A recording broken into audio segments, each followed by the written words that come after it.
로버트 그린은 권력의 48법칙, 유혹의 기술, 전쟁의 기술, 마스터리 같은 책으로 잘 알려진 작가입니다. 그가 한 말 중에 인상 깊은 개념 중 하나가 바로 죽은 시간과 살아있는 시간입니다. 이 개념은 그가 일일 법칙이라는 책에서 특히 강조한 내용으로 우리가 인생을 살아가면서 어떤 태도로 시간을 사용하는가에 따라 그 시간이 살아있는 시간이 되기도 하고 반대로 죽어있는 시간이 되기도 한다는 뜻이에요. 이제 이 말을 쉽게 예를 들면서 풀어 설명해 드릴게요. 우선 죽은 시간이란 어떤 시간일까요?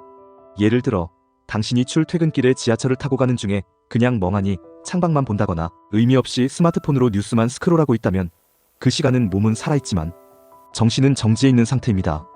바로 죽은 시간입니다.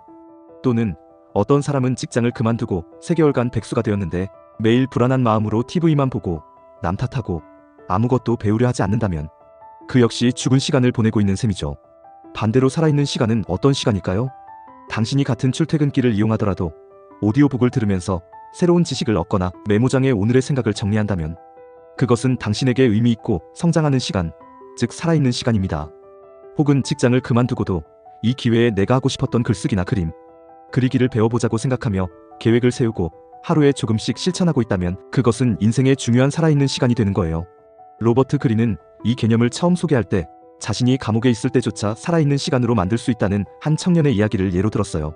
그 청년은 억울하게 투옥되었지만 감옥에 있는 동안 자책하거나 시간을 낭비하지 않고 그 안에서 책을 읽고 자신의 생각을 글로 정리하면서 스스로를 단련했어요.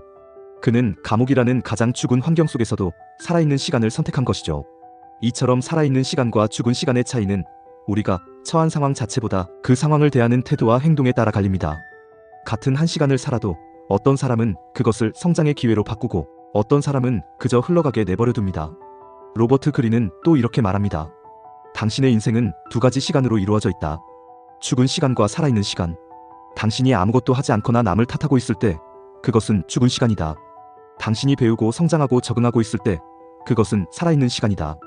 이 말의 핵심은 지금 당장 무엇을 하든 그 시간이 의미 있는 시간이 되도록 주도권을 스스로 쥐라는 조언입니다. 예를 들어 일이 없다고 해서 시간을 흘려보내지 말고 작은 습관이라도 꾸준히 이어가며 자신을 성장시킨다면 지금의 시간이 훗날 당신에게 살아있는 자산이 됩니다.